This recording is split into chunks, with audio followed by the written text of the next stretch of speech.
Welcome to your Daily Dose. My name is Robert. You all know my pal Susan, the co-contributor, first follower, but you may not know this wonderful cast of characters who we just had a wonderful time with.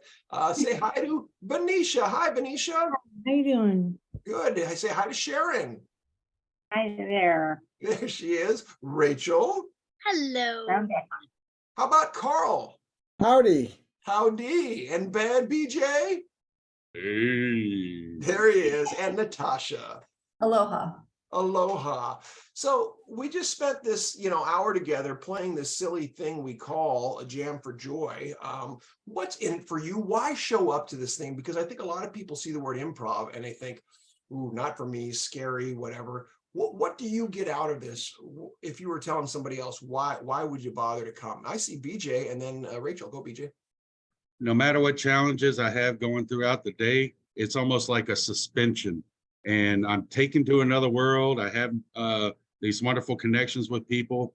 And it also builds confidence and interaction and things of that nature. That's beautiful. Rachel? It allows me to feel connected with a community that supports me. That's awesome. And by the way, I want to expand on this really quickly. Yes, and Rachel, and then I'll get to some more.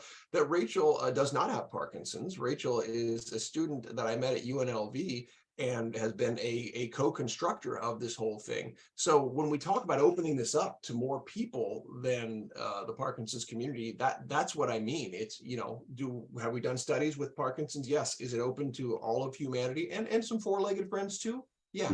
Yes. Sharon, I see your hand. The last hour is just fun. We get to laugh a lot. We get to commiserate a little bit and just be together as a group that is continuing to grow and get better and better. And Sharon, a lot of people know you as the twitchy woman on your blog. One of the first gifts you gave today was this idea of visible and vulnerable. I'm going to bring whatever you didn't come in the greatest mood. How was that to show up and be here, even though you weren't feeling 100%?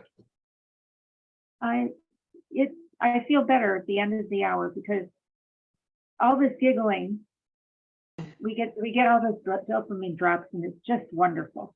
I like dopamine That's what we're drops. here for, is the dopamine. I like the alliteration you threw out. That was your writer self going through the dopamine drops. That just sounded. We're gonna have to make a hip hop track about that. Dopamine drops. Dopamine Very drops, good. yeah. Venetia, yes.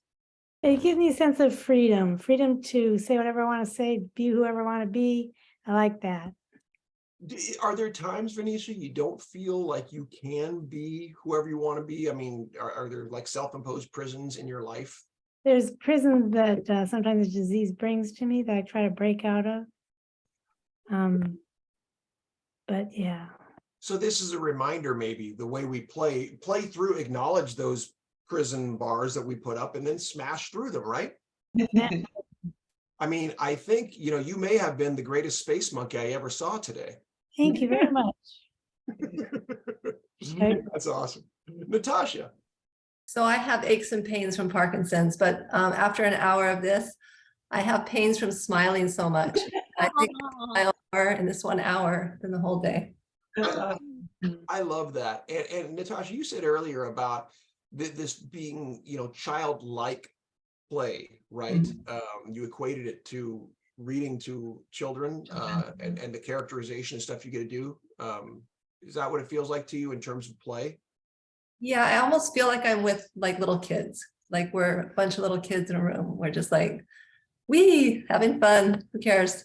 Yeah. Bark, bark, bark. And one other thing, I invited my daughter to come and she's going to probably join us next week. And I thought, oh no, I'm going to be embarrassed. Don't worry, I'm not I'll sure we keep want her our off children your to back. see it behave like this. We'll see what happens. I love that.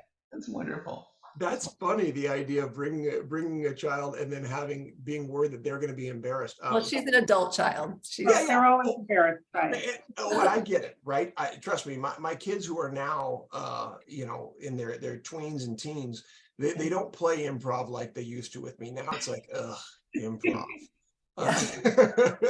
So hopefully as an adult child, you can tap me. They got to the point where nostalgia means something. Those middle years, they lose nostalgia. Now it's just like, no, man. PJ. Whatever. Is that the whole reason you started this, to replace your kids in your play?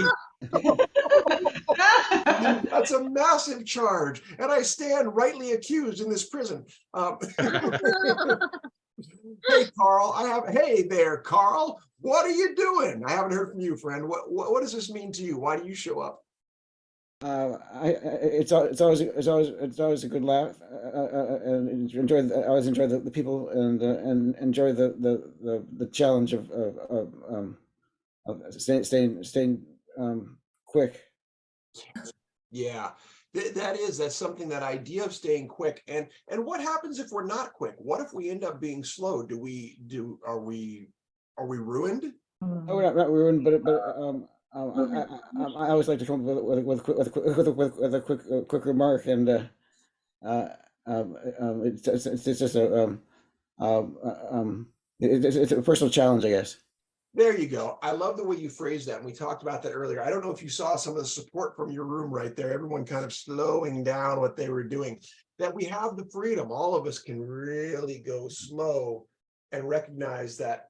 I mean, are words the only thing we use to express ourselves in this room? No. No. No. Right? So that, the what's in space thing, right? It's all physical, it's all out there, and it's all in play. And with that in mind, that is your 5 minutes. Thank you very much, everybody. We'll see you on the next Daily Dose of Dopamine.